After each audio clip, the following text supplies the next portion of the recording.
दोस्तों नमस्कार। किसी को तय करना है कि दुनिया की नई विश्व व्यवस्था होगी क्या और उस नई विश्व व्यवस्था के केंद्र में कौन खड़ा होगा। तो किसी को अपने अस्तित्व की लड़ाई लड़नी है, एक ऐसी लड़ाई जो इस नई विश्व व्यवस्था के बावजूद भी उसके अपने देश की संप्रभुता और उसको अपनी मान्यता दुनिया में इसी नई विश्व व्यवस्था के बीच जरूर चाहिए। यानी एक तरफ अस्तित्व की लड़ाई है और दूसरी तरफ दुनिया को बदलने की सोच है। और इन्हीं दो परिस्थितियों के बीच अमेरिका और ईरान आमने सामने आकर खड़े हो गए हैं। लेकिन बात सिर्फ इतनी नहीं है। सवाल तो यह है कि ईरान के भीतर जो कुछ हो रहा है और जितनी बड़ी तादाद में वहां पर प्रदर्शनकारी मारे गए, अमेरिकी राष्ट्रपति ने खुले तौर पर कहा कि ऐसा रोकना होगा, ऐसा नहीं होना चाहिए और हम प्रदर्शनकारियों के साथ खड़े हैं। लेकिन इन सब के बीच पहली बार यूनाइटेड नेशन के भीतर जब आइसलैंड ने यह सवाल उठा दिया, क्या वाकई ईरान के भीतर मानवाधिकार हनन हो रहा है, तो चीन ने कहा नहीं हो रहा है, पाकिस्तान ने कहा नहीं हो रहा है और चौंकाने वाली बात तो यह है कि भारत ने भी कहा नहीं हो रहा है। यानी किसी देश के भीतर की परिस्थितियां उसकी अपनी संप्रभुता और वहां की राजनीतिक सत्ता के हिसाब से चलनी चाहिए, वो अमेरिका के इशारे पर नहीं चलेगी। तो क्या वाकई इस वक्त अमेरिका एक ऐसे संकट में है जहां पर शुरुआत में आइसलैंड, फिर कनाडा और अब ईरान का सवाल है, या फिर ईरान को लेकर अब उसने यह तय कर लिया है आइसलैंड और कनाडा ना सही, यूरोपीय देशों से टकराना ना सही, लेकिन ईरान की घेराबंदी करनी होगी। तो अपने सबसे मजबूत जंगी बेड़े अब्राहम लिंकन को उसने रवाना कर दिया और वो हिंद महासागर पार कर रहा है, यानी मिडिल ईस्ट के करीब वो पहुंच चुका है। लेकिन उससे हटकर ईरान ने कहा उसके पास मिसाइल है, क्रूज मिसाइल है, यहां तक कि चीन के जरिए जो उसको परमाणु हथियार विकसित करने के लिए जो कुछ दिया गया वो तैयार कर चुका है। और पूरे मिडिल ईस्ट में जहां जहां अमेरिकी नौसेना और हवाई सेना का बेस है वह उसके निशाने पर है। अमेरिका ने कहा अगर निशाने पर है तो फिर हम सुरक्षा व्यवस्था पूरी कर रहे हैं कि आपका हर हमला नाकाम हो जाए। इन तमाम परिस्थितियों के बीच दुनिया शायद देख रही है क्या वाकई अमेरिका अगले 24 घंटों के भीतर हमला कर देगा या फिर इसके उलट हमले की शुरुआत होगी। तो यह एक पूरे मिडिल ईस्ट और एशियाई देशों के बीच एक नए विश्व युद्ध की ऐसी आहट होगी जिसको ईरान भी क्या शुरू कर देगा। हमें लगता है आज ऐसी परिस्थिति के बीच यह भी समझना होगा कि ईरान के सर्वोच्च नेता खामनेई इस वक्त अंडरग्राउंड है। अंडरग्राउंड इसलिए हैं क्योंकि इससे पहले अमेरिका और इजराइल के निशाने पर दुनिया के 3 ऐसे लोग आए जो खुले तौर पर घूम रहे थे या फिर उनकी मौजूदगी खुले आसमान तले थी, निशाने पर आए और ड्रोन से उन्हें मार गिराया गया। हमें लगता है एक एक परिस्थितियों को आज समझ लीजिए, खोल लीजिए, क्योंकि वाकई अगले 24 घंटे बड़े महत्वपूर्ण हैं।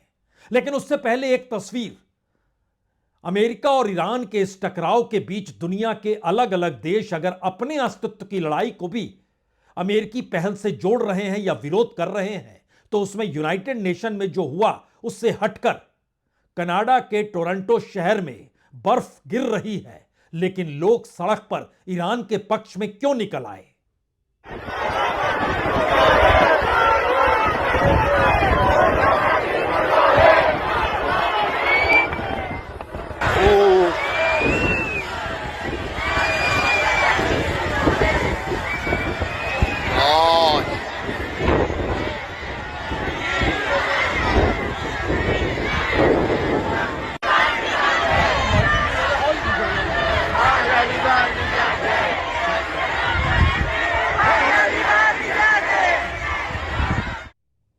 तो क्या अमेरिका ने खुद को इस दौर में अलग थलग खड़ा कर लिया है या दुनिया अमेरिका को अलग थलग करने पर अब आमदा हो चली है?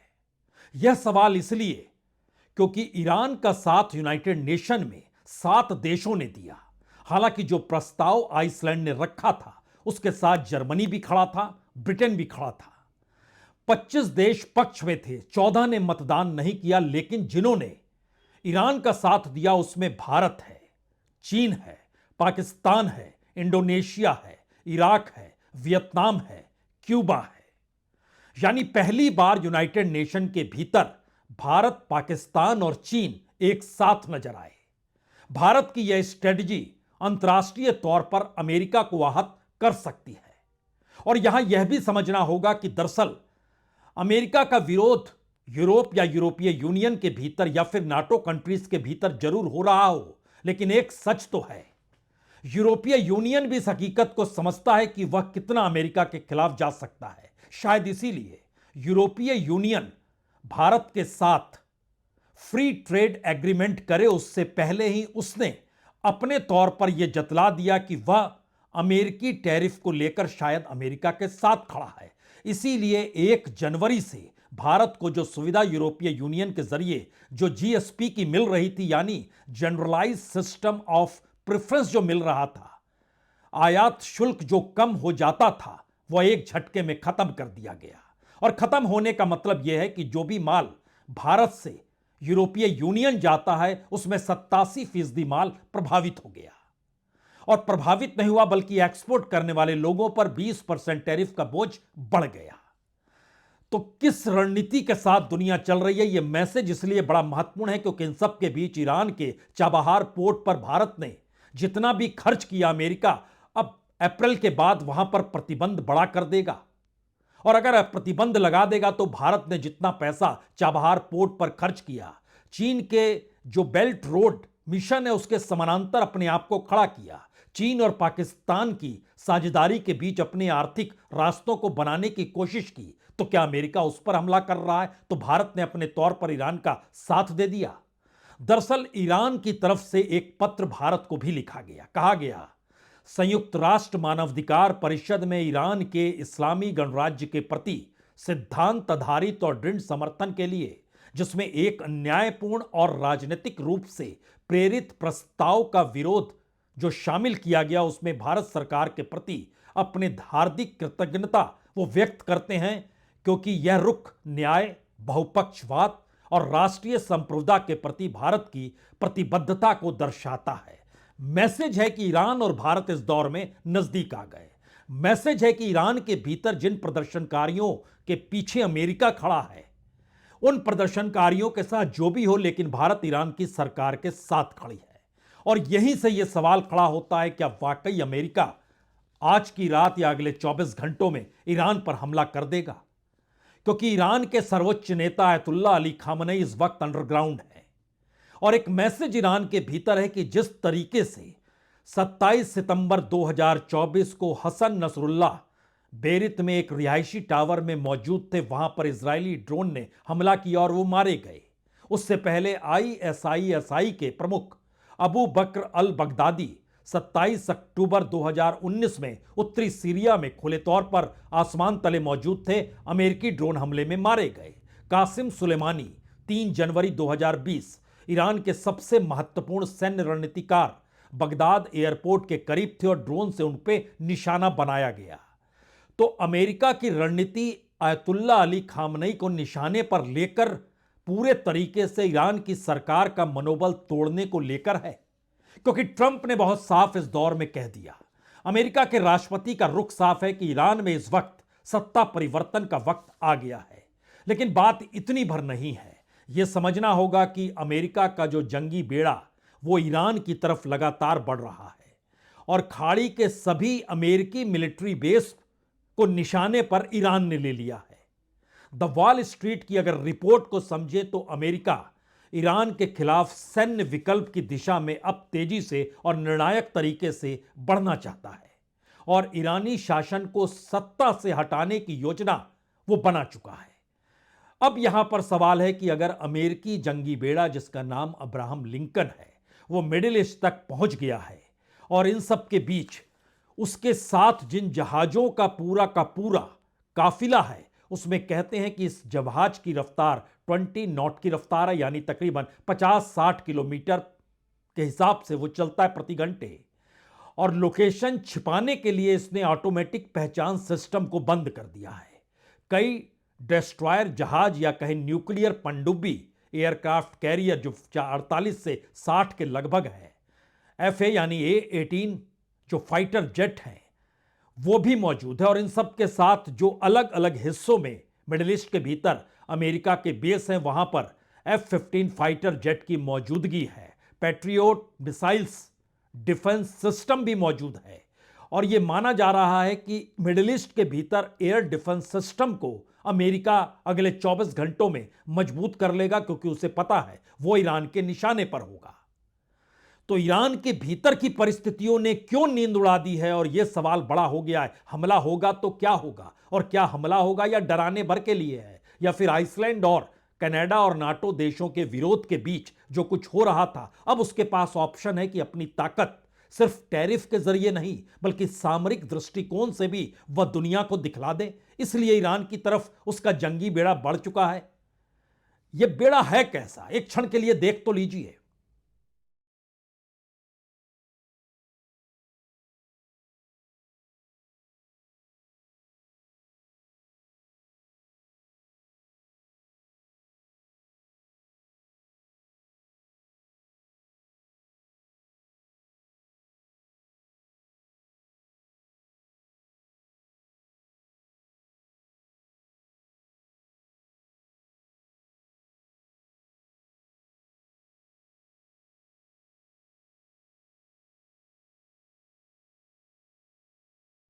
दरअसल अमेरिका का यह जंगी बेड़ा जो है, यह साउथ चाइना सी में मौजूद था और वहां से यह निकलकर मिडिल ईस्ट तक पहुंच चुका है। तो क्या वाकई हमले की पूरी तैयारी है? क्योंकि एक लिहाज से ईरान के चारों तरफ जो मिडिल ईस्ट की कंट्री है, वहां पर अमेरिका के सैन्य बेस हैं, नौसेना के बेस हैं, और वहां से क्या वो हमला करेगा। लेकिन दूसरी तरफ ईरान जिस स्थिति में खड़ा है, वो प्राकृतिक तौर पर और हथियारों को लेकर भी जिस मजबूत परिस्थिति के साथ खड़ा है, और इन सब के बीच यूनाइटेड नेशन में जब उसे ये मान्यता उन देशों से मिल रही है कि जो विरोध प्रदर्शन ईरान के भीतर हो रहा है, वहां हजारों की तादाद में प्रदर्शनकारी चाहे मारे गए, लेकिन इसका यह अर्थ कतई नहीं है कि ईरान की मौजूदा सत्ता ने मानवाधिकार हनन किया है। यही बात तो यूनाइटेड नेशन में रखी गई, जिसमें भारत, चीन, पाकिस्तान समेत 7 देशों ने समर्थन कर दिया कि वाकई वहां की सरकार सही है। यह मैसेज अमेरिका के लिए परेशान करने वाला है। यह मैसेज शायद एशिया और यूरोप के भीतर एक मोटी लकीर खींचने वाला है। लेकिन अगला सवाल है कि क्या अमेरिका हमला कर देगा? ट्रंप के लिए यह एक निर्णायक घड़ी है, या फिर ईरान अपने तौर पर जिस ताकत के साथ खड़ा है, अगर उसको एक क्षण के लिए आप देखिए तो उत्तर में कैस्पियन सागर है, कैस्पियन सी, दक्षिण में फारस की खाड़ी और ओमान की खाड़ी है, पूर्व पश्चिम में रेगिस्तान और पहाड़ है, पश्चिमी सीमा पर जाग्रोस पर्वत श्रृंखला है, उत्तर में अलबुर्ज पर्वत श्रृंखला है, और फारस की खाड़ी जो हुमुर जल डबरू मध्य के बीच में बहुत सकरा सा रास्ता है, जहां से तेल की आवाजाही दुनिया भर में होती है। और इन सब के साथ जो ईरान के भीतर अभी तक जो अमेरिका को लगते रहा, जो CIA और मोसाद सोचते रहे कि वहां की सेना वहां की धार्मिक सत्ता के खिलाफ खड़ी हो जाएगी क्योंकि अमेरिका इस वक्त प्रदर्शनकारियों के साथ है, ऐसा बिल्कुल नहीं हुआ। और इस वक्त लगभग 6 लाख से ज्यादा सक्रिय सैनिक हैं ईरान के पास, लगभग 3.5 लाख रिजर्व फोर्स है, और इससे हटकर रेवोल्यूशनरी गार्ड फोर्स अलग से है। यानी 9.5-10 लाख फौज के अलावे 1.5 से 3 लाख के बीच रेवोल्यूशनरी गार्ड का होना। लेकिन उसके आगे की कड़ी यह है कि जो लड़ाकू विमान है वो लगभग 600 के करीब हैं, जो नौसेना में 150 से ज्यादा एसेट की मौजूदगी है, उनके साथ पहली बार चीन के सहयोग से वहां बैलिस्टिक मिसाइल और क्रूज मिसाइल जो 5000 के पार है, वो उसकी सबसे बड़ी ताकत है। और माना जा रहा है कि मिसाइल के साथ अगर न्यूक्लियर एस्पेक्ट भी होगा तो फिर अमेरिका के लिए यह खतरे की घंटी इसलिए कहीं बड़ी है कि अगर जो अमेरिका रक्षा करने की दृष्टि से पूरे नॉर्थ ईस्ट को चाह रहा है कि वह उसके डिफेंस सिस्टम में आ जाए, अगर नहीं आता है तो फिर अमेरिका के जो नौसैनिक अड्डे हैं, जो सैन्य अड्डे हैं, एयरबेस जिसको कहते हैं, तुर्की में 2 है, इराक में 3 है, कुवैत में 1 है, जॉर्डन में 1 है, सऊदी अरब में 5 है, यूनाइटेड अरब अमीरात में 1 है, ओमान में 3 है। यह एयरबेस हैं। और नेवल फैसिलिटी जो उपलब्ध है उसमें ओमान में 1 बेस है, यूएई में 2 बेस है, साउथ अरब में, सऊदी अरब में 3 है और जॉर्डन में 1 है। और बड़ी महत्वपूर्ण बात है कि ईरान अपने तौर पर इन्हीं जगहों को निशाने पर लिए हुए है। और उसके आगे की कड़ी यह है कि मिडिल ईस्ट की कंट्रीज अमेरिका को अब भी कह रही है कि दरअसल हमला करने के बाद डिफेंस सिस्टम अगर अमेरिका का धराशायी होता है तो उसके बाद की परिस्थिति पूरे मिडिल ईस्ट को उस युद्ध में झोंक देगी। तब कौन सा रास्ता बचेगा? हमें लगता है एक क्षण के लिए नक्शे को देखिए और समझिए कहां कहां अमेरिकी बेस है जो कि ईरान कह रहा है उसके निशाने पर है।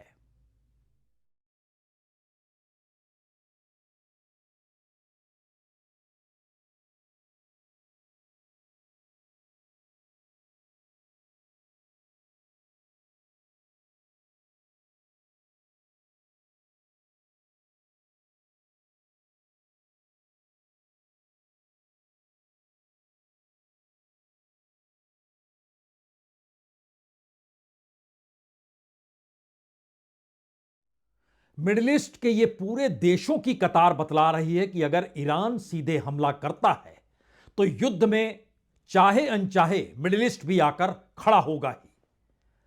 लेकिन इस दौर की जियोपॉलिटिक्स एक नई परिभाषा को शायद अमेरिका को केंद्र में रखकर गढ़ रही है कि हर देश के सामने इस वक्त अपने अस्तित्व का सवाल है। और शायद इसीलिए पहली बार भारत यूनाइटेड नेशन के बीच चीन और पाकिस्तान के साथ ईरान के पक्ष में खड़ा हो जाता है, क्योंकि भारत को जो आर्थिक नुकसान चाबहार पोर्ट से न मिलने की वजह से होगा उसकी भरपाई अमेरिका नहीं कर रहा है। अमेरिका के साथ उसके अपने देश के साथ खड़े हुए कनाडा ने सीधे दो दो हाथ करने की ठान ली है। अमेरिका ने कहा कनाडा हमारी आर्थिक स्थितियों पर निर्भर है, कनाडा ने इनकार कर दिया। और कनाडा के भीतर जिसका जिक्र हमने शुरू में किया कि ईरान के पक्ष में वहां पर लोग सड़कों पर हैं तमाम मुश्किल हालातों के बावजूद भी। इस परिस्थिति में यूरोपीय यूनियन या नाटो कंट्रीज या यूरोपीय कंट्रीज के साथ ब्रिटेन के साथ भी भारत एफटीए कर चुका है। हर देश की मुश्किल बिल्कुल नए तरीके से उभरकर सामने आ रही है और सबको लग रहा है कि आर्थिक परिस्थितियों में अगर अमेरिका ग्रेट बनाने की दिशा में ट्रंप बढ़ रहे हैं तो उनके अपने देश की इकोनॉमी कहां जाएगी? नए संबंध बनाएं, अमेरिका से कोई भरोसा नहीं मिल पा रहा है। अमेरिका अपने तौर पर टैरिफ वार की दिशा के साथ साथ अपनी इकोनॉमी को मजबूत करने में लगा है। दुनिया के बाकी दूसरे देशों की आर्थिक परिस्थितियां इस दौर में हिल चुकी है। यानी वो ईरान इजराइल के बीच युद्ध जो जून के महीने में हुआ था उसके बाद से चीन और रशिया का खुला सहयोग ईरान को मिला। ईरान ब्रिक्स में शामिल हो गया 2024 के अक्टूबर में। ब्रिक्स की अगुवाई भारत कर रहा है। भारत के सामने मुश्किल है कि वह किन फ्रंट पर किसका साथ दे। इससे बेहतर है अब अपनी डोमेस्टिक परिस्थितियों को लेकर मैसेज दुनिया के सामने उसे देना होगा, क्योंकि यूरोपीय यूनियन भी अगर अब इस दिशा में बढ़ जाता है जहां पर वह एफटीए तो करेगा जो 27 तारीख को माना जा रहा है कि समझौता हो जाएगा दिल्ली के भीतर, क्योंकि इस बार गणतंत्र दिवस के मौके पर यूरोपीय यूनियन के ही जो प्रतिनिधि हैं उनको मुख्य अतिथि बनाया गया और पूरा प्रतिनिधिमंडल आज ही दिल्ली भी पहुंच गया। लेकिन जब आप जीएसपी पर रोक लगा देते हैं, वह भी मार्च 2028 तक, और खुले तौर पर मैसेज देते हैं कि अब जो भी भारत से एक्सपोर्ट होगा जिसका लाभ लगभग 13% तक मिल रहा था और 20% तक का लाभ बाकी कंट्रीज की तुलना में भारत के एक्सपोर्टर्स को मिल रहा था, वो एक झटके में खत्म हो गया। वो एग्रीकल्चर से जुड़ा हुआ उत्पाद हो, चमड़ा हो, लकड़ी हो, कागज हो, फुटवेयर हो, ऑप्टिकल हो, मेडिकल उपकरण हो, हस्तशिल्प हो, और इसके साथ साथ खनिज, रसायन, प्लास्टिक, लोहा, स्टील, सभी का बोझ एक झटके में, और माना जा रहा है कि लगभग 1.95 बिलियन डॉलर का असर इस जरिए पड़ जाएगा। तो यूरोपीय यूनियन भी अपनी सहूलियत देख रहा है। ईरान इस दौर में अपने अस्तित्व की लड़ाई लड़ रहा है। मिडिल ईस्ट कंट्रियों के भीतर यह सवाल है अमेरिका कितनी रक्षा कर पाएगा। इजराइल अमेरिका के साथ खड़ा है, लेकिन चीन ईरान के साथ खड़ा है। पाकिस्तान जिस पीस बोर्ड में शामिल हो गया, उस पीस बोर्ड ने भी भारत के सामने एक नया सवाल खड़ा कर दिया है कि कल को अगर भारत पाकिस्तान पर जिस तरीके से ऑपरेशन सिंदूर को लेकर उसने कार्रवाई की, कोई अगर टेरर अटैक होता, और भारत तो लगातार कह रहा है कि उसके लिए ऑपरेशन सिंदूर रुका नहीं है, तो अगर वह पीस बोर्ड में शामिल हो जाता है तो फिर पीस बोर्ड जो तय करेगा वही भारत को मानना होगा। तो इसका मतलब यह है कि उस पीस बोर्ड में पाकिस्तान पहले से है, इजराइल भी शामिल हो गया है। भारत ने अभी तक निर्णय लिया नहीं है, और इन सब के बीच अगर वो निर्णय लेता है तो फिर यूनाइटेड नेशन का कोई महत्व बचेगा नहीं। इसीलिए यूनाइटेड नेशन में भारत अमेरिकी पहल जो आइसलैंड, ब्रिटेन, जर्मनी और बाकी देशों के साथ खड़ी हुई, भारत ने उसका विरोध करते हुए ईरान के पक्ष ले लिया। यानी जियोपॉलिटिकल सिचुएशन में पहली बार अमेरिका के सामने सवाल है, और ईरान को लेकर दुनिया के वह देश जो अमेरिका के निशाने पर हैं उनके लिए भी सवाल है। शायद इसीलिए यह युद्ध की परिस्थिति सिर्फ ईरान और अमेरिका के बीच नहीं है। जियोपॉलिटिकल कन्फ्रंटेशन जो है, जो आपस में टकराव की परिस्थिति है, उसमें चीन, रशिया, ईरान, मिडिल ईस्ट के देश, भारत, भारत के पड़ोसी देश, सभी को तय करना है। क्योंकि एशियाई कंट्री के भीतर यह युद्ध की परिस्थिति है, और जो इजराइल, हमास या गाजा को लेकर जिस पीस बोर्ड का सवाल किया गया है, उसमें भारत इसलिए अनिर्णय की स्थिति में है क्योंकि अमेरिका ने कहा है वहां ट्रंप यानी अमेरिकी राष्ट्रपति का वीटो चलेगा, और उसके बाद गाजा में शांति स्थापित करने के बाद दुनिया के दूसरे तमाम देशों में जो भी टकराव की परिस्थिति होगी उसमें भी वही बोर्ड शांति स्थापित करेगा। शांति के लिए एक बोर्ड है, और दूसरी तरफ शांति भंग करने के लिए अमेरिका का जंगी जहाज ईरान की तरफ बढ़ चला है। ईरान अपने हथियारों के साथ, जिसमें न्यूक्लियर मिसाइलों का भी जिक्र हो रहा है, वह भी शामिल है। तो यह पीस है या वार है? इस परिस्थिति में पहली बार अमेरिकी राष्ट्रपति के भीतर भी यह सवाल है, और शायद अपनी ताकत दिखा ना पाने की परिस्थितियों में उसकी अपनी मजबूत या कमजोर परिस्थिति के बीच निर्णय लेने की स्थिति भी है। ईरान के लिए भी सवाल है, और एशियाई देशों के साथ भी यह बड़ा सवाल है कि वो अमेरिकी दादागिरी को भारत की जमीन या भारत के इर्द गिर्द की परिस्थितियों में हावी होने दे या ना दे।